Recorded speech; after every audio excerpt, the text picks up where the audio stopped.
Good morning gentleman. मैं हूं आपका दोस्त मदन सिंह और मैं आपके साथ बहुत इंपॉर्टेंट टॉपिक के ऊपर बात करने वाला हूं। I'm going to talk to you on something which is of extreme importance in Southeast Asia, and I'm going to talk about the destruction of Pakistan. ये बात ऐसे चली कि yesterday I was sitting in the United Services Club bar, and one of my colleagues sitting along with me asked me, Captain, आप बता सकते हैं कि आपकी क्या ओपिनियन है in the latest turmoil और जो confrontation चल रही है between India and Pakistan? Do you think कि अब पाकिस्तान के आखिरी दिन आ गए? एक क्वेश्चन बहुत सिंपल है, but it's not easy to answer. It's a difficult question because Pakistan, good or bad, का कुछ सपोर्टर्स हैं और उनका एक बहुत बड़ा सपोर्टर जो है इज अमेरिका। अभी अमेरिका ने स्टेटमेंट दिया है कि Pakistan is our regional friend while India is a global friend. I mean ये एक ऐसी स्टेटमेंट है which is extremely foolish and silly. That means they are recognizing Pakistan as a regional ally and India as a global ally. And it should not be forgotten कि पाकिस्तान को Americans ने $397 million worth of equipment दिया है to make their F-16s serviceable. Pakistan has got about 80 F-16s. They are good fighters, but they are outdated. They came about 2 decades back. And ये जो $400 million आएंगे, the purpose is to upgrade these planes. So जो पाकिस्तान का benefactor है वो America है। And even general Munir ने इतनी ऑब्नॉक्शियस स्टेटमेंट दी जो आपने देखा होगा टीवी पे, the Americans have said nothing about it. It's very silly. But there are few leaders in America who have condemned Pakistan for their recent activities in the Pahalgam massacre. और ये पाकिस्तान ने बहुत बड़ी गलती कर दी है। I think it was the blunder of the first magnitude. और जो भी कोई इंटेलिजेंट पाकिस्तानी होता, जनरल होता, he would not have done this. इन्होंने एक ऐसी चीज हरकत की है जो माफी के लायक नहीं है। That means they don't deserve any sympathy, the Pakistanis, for doing this. मैं नहीं समझता कि जो कॉमन पाकिस्तानी है they are that bigoted as the Pakistan army and the Pakistan leadership. But the fact is that Hindus were singled out, they were identified and then shot dead. And perhaps they would have shot even about 100 or 150, but I do not know what. The terrorists got frightened and they ran away.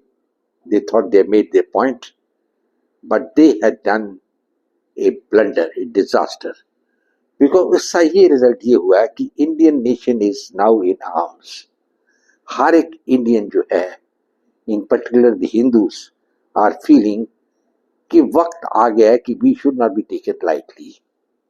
Frank Morris, मैंने पहले भी कई बार जिक्र किया है, has written something about the meek and mild Hindu.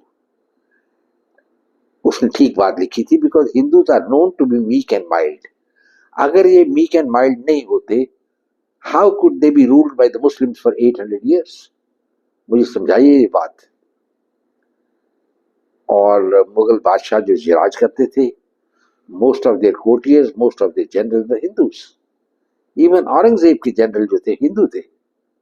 और जिस आदमी ने, जनरल ने शिवाजी को हराया था, ही वाज हिंदू, राजा जय Singh, battle of Surat.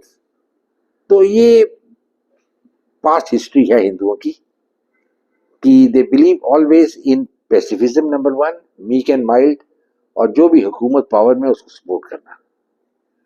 We thought 47 में सब खत्म हो जाएगा, but it did not finish, because हमारे 2-3 लीडर ऐसे आए who were themselves under the pressure of historical necessity, and they continued the same thing by pampering to the minority community, that the Muslims in India. You see, India is a democracy, a secular democracy, और किसी religion को pamper नहीं कर सकते. But at every stage you find in India the Hindus are being neglected, though they are the majority community, and it is the Muslims who are having the benefit. The Muslims have their own personal law, own property law, and they can even have 4 marriages. That's not a problem. They can get the divorce in a jiffy. And then the Hindus do not have any temple administration which is run by them, and the government runs the administration of the Hindu temples, while all the Muslim lands and mosques are run by the Waqf. And the Waqf Board Act has been passed during the time of the British days, and it has now been given a new lease of life. और unfortunately ये act अभी तक abolish नहीं किया. मैं सोच रहा था कि वंस बीजेपी पावर में आ गई है 2014 में, एटलीस्ट 2 या 3 काम ये जरूर करेंगे. एक, ये वक्फ एक्ट को अबॉलिश करेंगे, number 1, and number 2, they will bring about a uniform civil code. और इन्होंने ये दोनों काम नहीं किए. And who is to be blamed for this, आप ही खुद सोचिए. और ये जो वीकनेस है ये अब मैनिफेस्ट इतनी हो गई है कि the terrorists are emboldened to operate in the valley and kill innocent people. एक बात याद रखिए, ये जो टेररिस्ट है they do not follow Islam. ये तो कहने की बात गलत है कि ये मुसलमान है. I think they are a shame on Muslims, and they are going around killing people, innocent लोग. और क्यों ऐसे हुआ? क्योंकि उनके मन में कोई खौफ नहीं है हिंदुस्तान के बारे. They have no fear of India कि हमें पकड़ के हिंदुस्तान के सिपाही या सोल्जर या कोई भी हम मार देगा. ये डर नहीं है. तो ये जब तक डर नहीं उनमें पैदा होगा ये चीजें चलती रहेगी. और ये डर कैसा पैदा हो सकता है? ये पैदा सभी हो सकता है जब आप तलवार चलाएंगे. पर इसमें भी तलवार चलाने की कैपेबिलिटी होनी चाहिए आप में, क्योंकि ऐसा नहीं आप तलवार चलाएं और वो हवा में तलवार चलाते रहें, उसका रिजल्ट नहीं हो. So इस वक्त आई कैन अप्रिशिएट कि Narendra Modi is under great tension, great mental trauma कि क्या करना है आगे. पर जैसे गुरु गोविंद सिंह ने कहा है, if all else fails it is rightest to draw the sword. That's a great saying by the great Guru, and he led the battle against the Mughals. So there is no reason to get worried, because Pakistan is 1/5 the size of India, and we have to sort out this nation once for all. It is a historical necessity. The world has recognized that Pakistan is the epicenter of terror, and so it is incumbent on the Indian state to be the instrument to destroy this Frankenstein. और इसमें Pakistan army की destruction is most important, and the man to be singled out is General Munir, the chief of staff of the Pakistan army. ये actually de facto and de jure ruler है of Pakistan, and he is like the puppeteer. He keeps on stringing the puppet strings, and Nawaz Sharif and now Shahbaz Sharif, they keep jumping as and when he moves his strings. And including the defense minister and other people get no say in anything except to keep dancing and singing whenever General Munir pulls the strings. So the man responsible is General Munir. I thought General Bajwa before him was much better. He was a pragmatic man. He understood the reality of power, but this man doesn't understand anything. One thing we must be very clear, I hope the Pakistan army should be very clear, that they cannot fight India in a full-scale war. Because it is not going to be a war only on their eastern front. They will have to fight the western front also, where the Afghan Taliban is waiting, and the Baluch Liberation Army is also fuming, and very soon will launch attacks against these people. So gentlemen, ये बात situation जो है, ये realistic situation है, which the Pakistan army should have appreciated and not gone into this mass killing of Hindus in Pahalgam. जैसे मैंने कहा, ये पाकिस्तान आर्मी ने बहुत बड़ा ब्लंडर किया है and they are going to pay a terrible price for it. And ये प्राइस ये है कि it is going to be the destruction of Pakistan. मैं नहीं बोलता कि एक दिन में हो जाएगा ये, nothing happens in one day, it takes time, but now the omens are very clear that Pakistan is on its last legs. Their economy is disrupted, destroyed, and the biggest blow which India has struck on them is the suspension of the water treaty. Now, gentlemen, this water treaty was signed, I think, in 1960 when Jawaharlal Nehru was the Prime Minister of India. जैसे हमने बहुत बार लिखा है और मैंने बोला भी है कि नेहरू की एक फिलोसफिकल आदमी थे and he was unfit to be Prime Minister of India. He did not understand what is the comprehension of strategic dominance. उसको पता नहीं था क्या चीज़ है. And he was always talking of the fact that the greatest danger India has is imperialism, when imperialism was dead and gone. And he thought India would be a great friend of China. उसके लिए उसको एक मुंह की कहानी पड़ी, and he realized that he was living in a fool's paradise. But he didn't realize that what he had created in India and Kashmir was a Frankenstein. और ये जो नेहरू की पॉलिसी थी but paid fruit when in 89 एक insurrection शुरू हो गया valley में, and there was something called ethnic cleansing शुरू कर दिया. Hindus were either made to convert to Islam और sent across to India, and many of the people had to run away from there. And ये कब हुआ? जब एक इंडियन गवर्नमेंट यानी एक Hindu government was ruling in Delhi. आप ऐसी कोई एग्जाम्पल वर्ल्ड हिस्ट्री में मुझे देख के बताइए where the ruling government is from a particular sect and उसी सेक्ट को मार मार के एक जगह से निकाल दिया जाए. उस वक्त ये प्रॉब्लम शुरू हुई थी. पहले I think Gujral was the prime minister, और उसको किसने प्राइम मिनिस्टर बनाया? Because a totally useless and unfit man. फिर नरसिम्हा राव थे, he was a good man but he also lacked courage and guts. उस वक्त जब ये exodus of the Hindus हुआ था from Kashmir, that was the time to declare martial law in the valley. I don't know why they didn't declare it, the Indian government, and they were just sitting on their haunches and allowing the Hindus to be beaten, to be butchered, killed, and many of the Hindu women were just captured, raped, and then put in the harem of the Muslims, and nothing happened, and Narasimha Rao was just smiling like the Buddha. That's a very sad thing which happened, and it continued for years till there is not a single Hindu now in the valley, which is I think 99.5% or maybe more Muslim. And all these displaced persons came to India with the hope that one day they will go back to their homeland, but abhi tak they have not been able to go back. ये मैं एक example बता रहा हूँ. Meek and mild Hindu के बारे में मैंने जो जिक्र किया था, दिस वॉज वॉट आई मेंट जब फ्रैंक मोरिस ने ये लिखा था. बिकॉज इंडियंस जो हैं they don't know how to hit back, and they could not hit back even when the Mughals were ruling or when Tipu Sultan was ruling. And अफसोस की बात यह है कि मेजॉरिटी पॉपुलेशन हिंदू होती थी और ऊपर नवाब या राजा बैठा था, he was Muslim, and obviously he had ball. और वो क्या करता था, सिलेक्टिवली वो हिंदूज को साथ में रखता था, हमारे उसके अपने साथ रखता था. He to make them generals, he to make this and they to fight for him. Even I wonder if people know that Muhammad Ghazni, who made an invasion of India for 17 times, had a Hindu regiment along with him.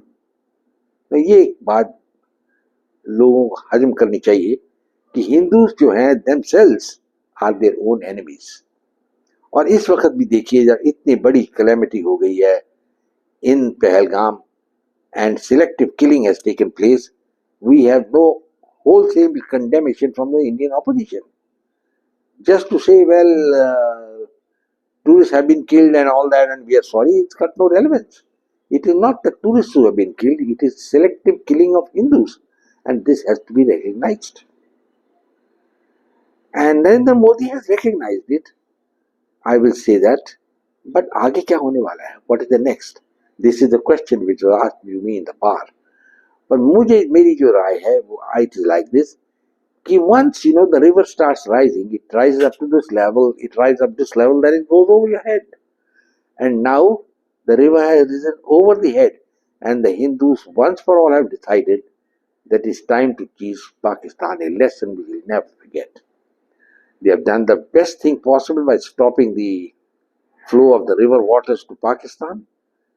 It will not have an immediate effect, but more dams will build, and ultimately the entire flow of rivers to Pakistan has to be stopped.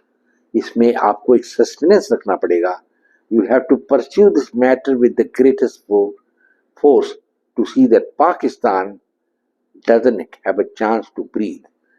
And this is the best way to hit Pakistan in the gut.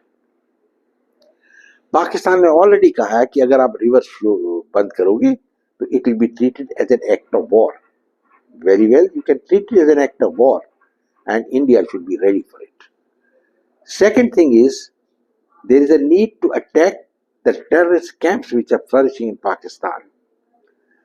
Balakot तो एक strike हुई थी. I don't know why Indians had only one strike. There should have been 20 strikes at that time in various other camps. पर मेरे ख्याल it was just a symbolic show, and net result was almost zero, because अगर उस वक्त कुछ effect होता, कोई डर हुआ होता ये टेररिस्ट को, then what would have happened?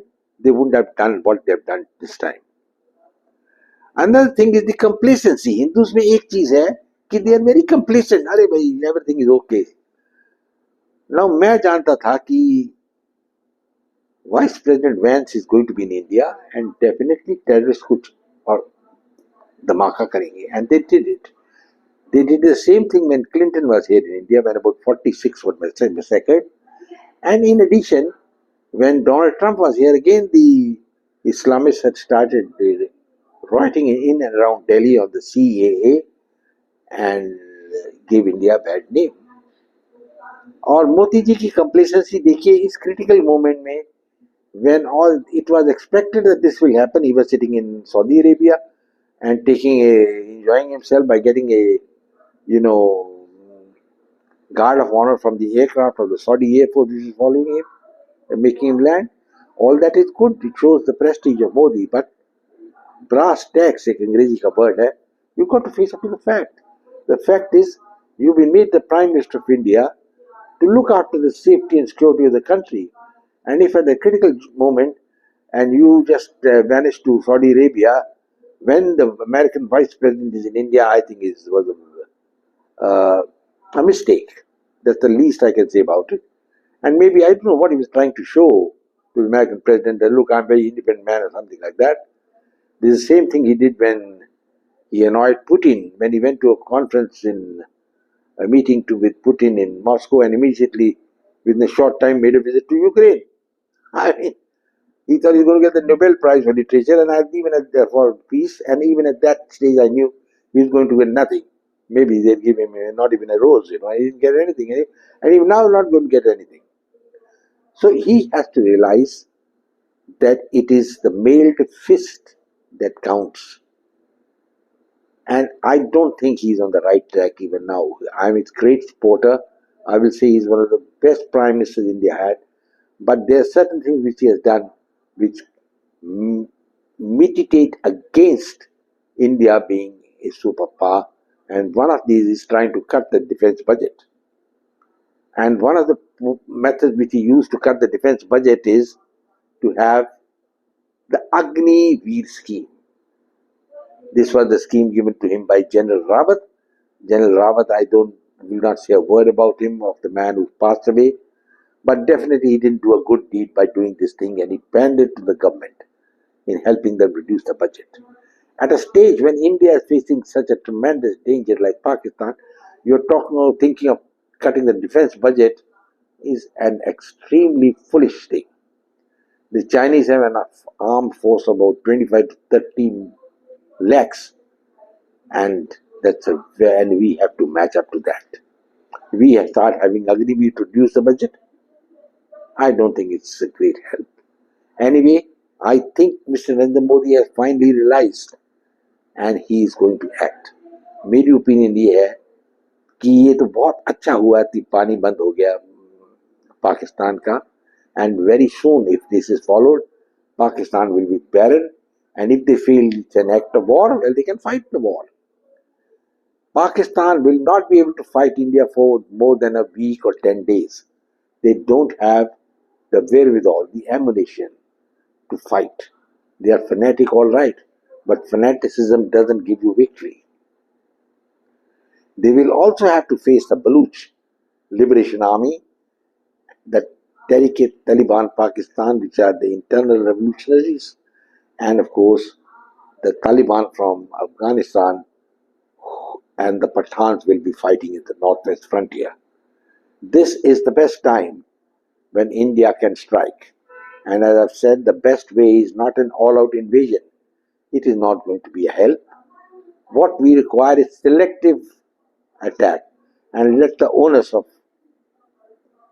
starting a war be with Pakistan. We must hit all the terrorist camps in Pakistan, not once, but not twice, but 3 times. Repeatedly, they should be hit. And in such an attack, there is bound to be attrition. Some aircraft could be lost. That's part of the game.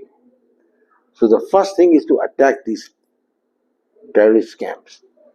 The second is to attack the military centers operating in Balochistan and other places through the sea. Now, India has got 2 aircraft carriers, and I'm told the Vikrant has already moved into combat position of Karachi. And this is the very, very important thing the Indians need. This attack from the sea would be a surprise for Pakistan. And the aim should be to hit the command centers. Now, when I say hit the command centers, that is like the core headquarters in Quetta and all the other command headquarters, because Pakistan doesn't have commands, they have got only corps and core headquarters. Those will have to be bombed. And there's no need for the Indian Army to launch any frontal attack, whether in Punjab or in other places. So we have to follow a strategy where we use air power. And India has a superior air power at the moment. We have many more planes than what Pakistan has got. Another very important thing which I must bring to your notice is that what India can do further. Now we have the S-400 missile system.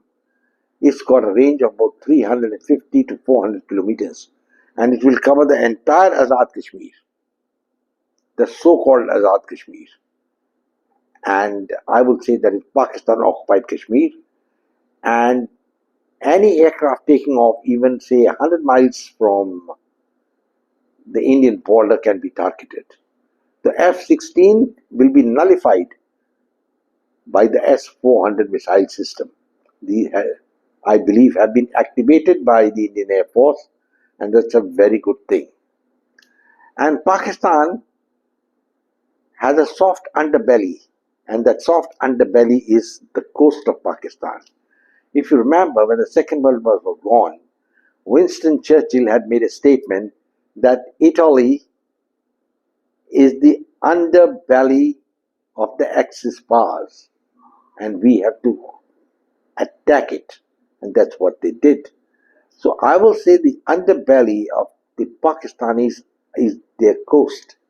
They don't have a navy of much of the name. The idea is to bomb Karachi out, have a embargo on Pakistan, don't allow the ships to get in, and at the same time wait for Pakistan to launch the military attack, the ground attack. Now, why I am against India making a ground attack is that when you launch an offensive, your casualties are 1:4 as per the ratio given in the military theories against the defending force. So India should not attack Pakistan militarily, that through the army, and continue this sort of bombardment which I am saying, and wait for the Pakis to attack. Definitely the F-16 will be rendered null and void with the S-400, and if Pakistan launches an attack, India should give 1 for 1 or maybe more, and the Pak army would suffer heavy casualties. At the same time, I think that it's about time that the Baluch Liberation Army was also activated. They are waiting for Indian support, and if India can liaise with the Taliban, Pakistan would be really stuck in with a pincer movement. One thing India should make it very clear to the Pakistanis that the man we are after is General Munir. I would say I respected General Bajwa very much. He's a wonderful man. He was talking of peace all the time. But this man is a boycotted Indian. He is worse off than General Zia-ul Haq, who at least had good words and wanted dialogue with India. I remember General Zia-ul Haq came to Jaipur once a test match was on with India and Pakistan, uninvited, and he came and attended the test match, and all the time he was smiling. I mean, he was a man who knew how to charm his opponents. He was a very strong mullah general, but this man is entirely different. He has a hatred in his heart for India. Why, I do not know. So we must make an attempt to see that he is removed. I don't think the Pakistan army is very happy with this man after he was given an extension and his tenure was made 5 years. That was something which he decided himself, and he is told you he's a puppeteer. He pulled the strings, and we had Shahbaz Sharif jumping up and down, and he said, "Yes, sir, I'll make your tenure 5 years." But everything ends in time, and General Munir will have to face the fruits of what he has done. Every person killed, innocent person killed from Kashmir, is going to be on his conscience. I don't know whether he has a conscience or no, but he's a person who's devoid of emotion. So, gentlemen, this is the way what India should react, and it is going to react probably in this manner. As I've said, Pakistan is gasping for breath in the oxygen tent.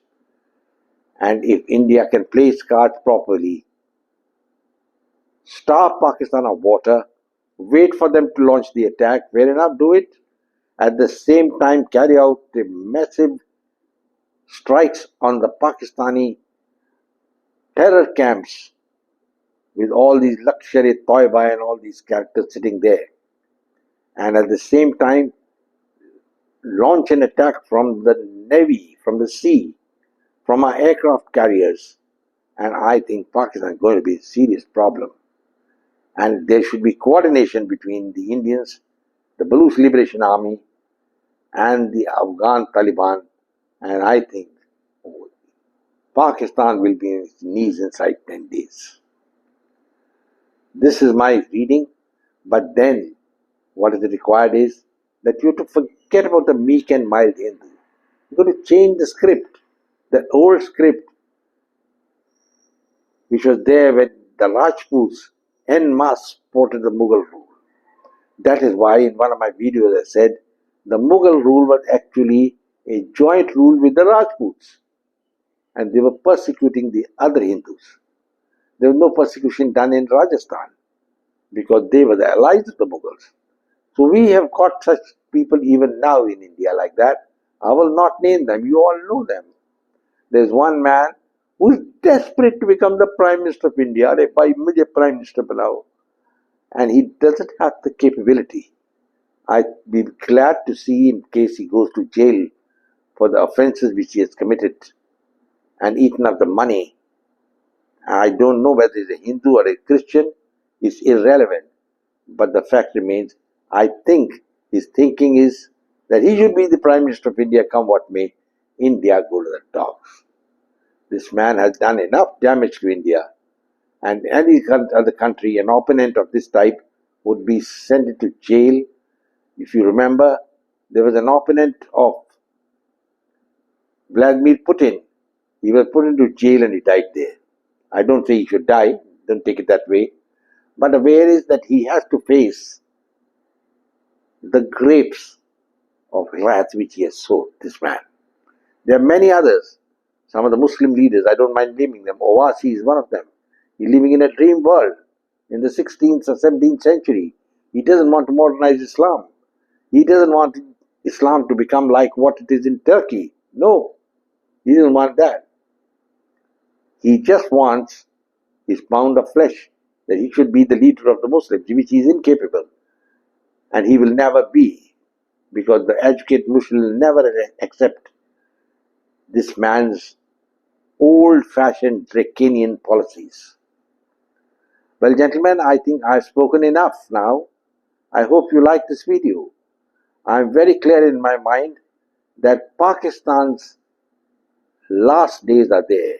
I remember reading a book, The Last Days of Pompeii, the city which was destroyed in a volcano. I think these are the last days of Pakistan as we see it.